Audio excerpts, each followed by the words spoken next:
Mais qu'est-ce qui distingue réellement les stoïciens des autres? Ce n'est pas l'absence d'émotions difficiles comme la solitude ou la dépression, mais leur manière unique et pragmatique de les gérer. Les stoïciens ont développé des stratégies pour transformer les défis émotionnels en opportunités de croissance personnelle et d'autoréflexion. Dans cette vidéo, nous allons plonger dans ces enseignements intemporels et voir comment ils peuvent vous aider à faire face à l'adversité, quels que soient vos obstacles.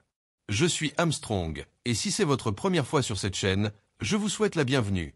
Ici, nous explorons ensemble des idées qui nourrissent l'esprit et renforcent le caractère. Avant de commencer, je vous invite à vous abonner et à aimer cette vidéo. Cela m'aide énormément à créer davantage de contenu inspirant pour vous. Restez jusqu'à la fin, car vous découvrirez des leçons précieuses qui pourront non seulement transformer votre manière de voir les épreuves, mais aussi renforcer vos bases pour affronter tout ce que la vie vous réserve. Premier secret, être son propre meilleur ami. Imaginez que vous êtes sur un sentier escarpé, semé d'embûches. Vous avancez péniblement, trébuchez et tombez. Maintenant, imaginez que c'est un ami proche qui tombe. Que feriez-vous? Le critiqueriez-vous sévèrement pour son erreur? Ou lui tendriez-vous la main avec compassion, lui rappelant sa force et sa capacité à continuer? La réponse semble évidente, n'est-ce pas? Pourtant, face à nos propres échecs, nous avons tendance à être beaucoup plus durs avec nous-mêmes qu'avec quiconque d'autre. Le stoïcisme nous enseigne que l'amitié envers soi-même n'est pas un luxe, mais une nécessité. Être son propre meilleur ami, c'est cultiver une bienveillance intérieure, une capacité à se soutenir dans les moments difficiles. Cela ne signifie pas se complaire dans ses faiblesses, mais plutôt être assez honnête pour les reconnaître et assez courageux pour y faire face sans jugement. Prenons un exemple concret. Imaginez une personne qui se sent constamment inadéquate au travail. Elle ressasse ses erreurs, s'autoflagelle et finit par perdre confiance en ses capacités. Maintenant, imaginez qu'elle change de perspective et se parle comme elle parlerait à un ami, avec encouragement, optimisme et foi en ses progrès. Ce simple changement de discours intérieur peut transformer la manière dont elle aborde ses défis. Deuxième secret, trouver la satisfaction en soi. Beaucoup d'entre nous vivent avec une sorte de paradoxe. Malgré nos réussites, nous ressentons une insatisfaction persistante. Pourquoi cela arrive-t-il? Parce que nous plaçons notre bonheur dans des accomplissements extérieurs, souvent éphémères. Prenons l'exemple d'un acteur connu, adulé pour son rôle dans une série télévisée populaire. Malgré la reconnaissance publique, il se sent vide, aspirant à une carrière encore plus prestigieuse au cinéma. Ce désir incessant de plus le pousse à une quête sans fin, alimentant son mal-être. Le stoïcisme nous rappelle que le véritable contentement ne vient pas de ce que nous obtenons, mais de notre capacité à apprécier ce que nous avons déjà. Trouver la satisfaction en soi, c'est apprendre à savourer le moment présent, à cultiver la gratitude pour nos progrès et à cesser de nous comparer aux autres. Imaginez combien votre vie changerait si, au lieu de courir après des objectifs impossibles, vous commenciez à reconnaître la richesse de ce que vous avez déjà accompli. Cela ne signifie pas renoncer à vos ambitions, mais apprendre à équilibrer désir de progrès et acceptation de soi. Troisième secret, élargir sa perspective.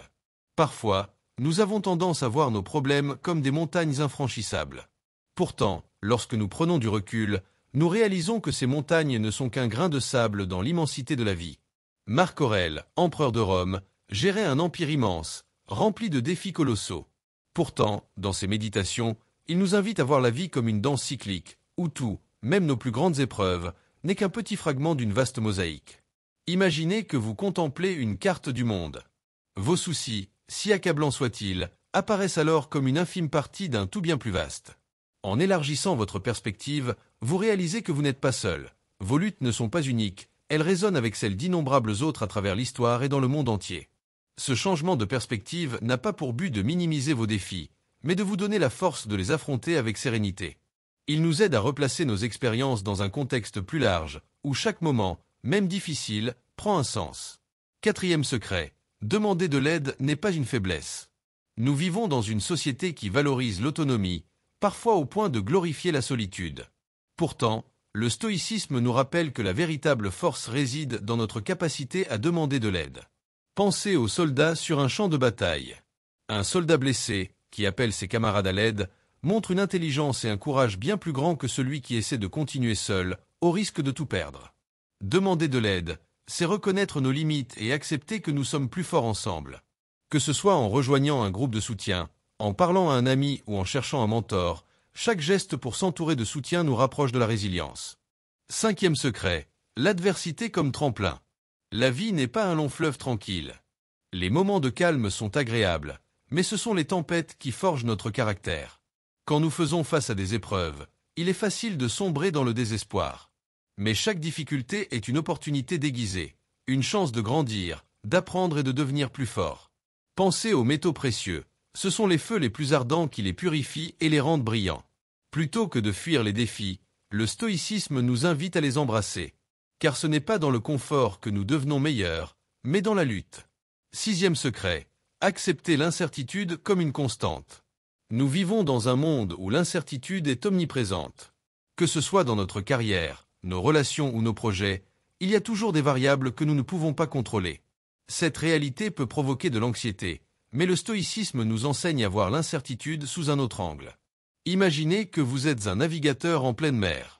Vous ne pouvez pas contrôler le vent ou les vagues, mais vous pouvez ajuster vos voiles et diriger votre gouvernail. La clé est d'accepter que certaines choses échappent à notre emprise et de concentrer notre énergie sur ce qui dépend de nous. Prenons un exemple concret. Un étudiant se prépare pour un examen. Il ne peut pas prévoir les questions exactes ni contrôler les imprévus du jour de l'épreuve, mais il peut maximiser ses chances en étudiant efficacement et en se préparant mentalement à l'inattendu. Le stoïcien Marc Aurèle disait « Ce qui trouble les hommes, ce ne sont pas les choses, mais les jugements qu'ils portent sur elles. Si nous acceptons l'incertitude comme une partie intégrante de la vie, nous nous libérons d'une grande partie de nos angoisses. » 7e secret. Cultiver la patience comme une force. Dans un monde où tout semble aller vite, nous avons tendance à perdre patience face aux délais, aux échecs ou aux lenteurs des autres. Pourtant, le stoïcisme nous rappelle que la patience est une vertu puissante, capable de transformer des situations stressantes en opportunités d'apprentissage. Pensez à un jardinier. Il plante des graines, arrose régulièrement et attend patiemment que les plantes poussent. Il sait que rien ne sert de forcer la nature, tout a besoin de temps pour mûrir. De la même manière, la patience nous permet de traverser les épreuves avec calme, en comprenant que tout vient à son heure. Prenons l'exemple d'un entrepreneur qui lance une nouvelle entreprise. Au début, il n'a peut-être pas de clients, pas de revenus stables. Mais s'il persévère avec patience et résilience, ses efforts finiront par porter leurs fruits. Cultiver la patience, c'est apprendre à respecter le rythme de la vie. Cela ne signifie pas rester passif, mais comprendre que certaines choses nécessitent du temps et de la constance pour aboutir. 8e secret. Apprendre à pardonner pour alléger son cœur. Le ressentiment est comme une pierre que l'on porte dans son sac à dos. Plus on s'y accroche, plus elle devient lourde et nous empêche d'avancer. Les stoïciens, eux, nous enseignent que le pardon est un acte de libération, non seulement pour les autres, mais surtout pour nous-mêmes. Imaginons une personne qui nous a blessés par ses paroles ou ses actions. Naturellement, nous ressentons de la colère ou de la rancune.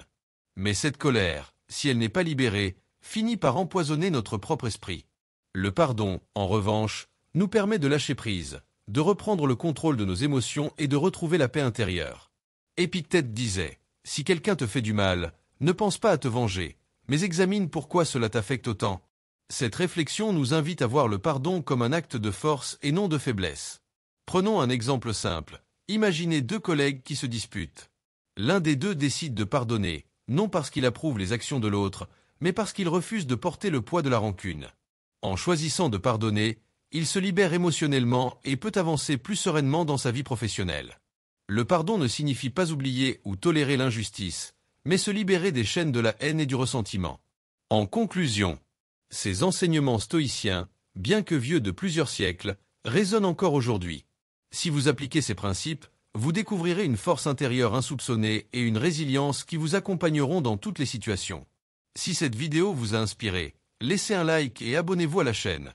Et pour montrer que vous faites partie de cette quête stoïcienne, écrivez simplement « J'apprends » en commentaire. Merci pour votre attention, et à bientôt pour une nouvelle exploration de la sagesse antique.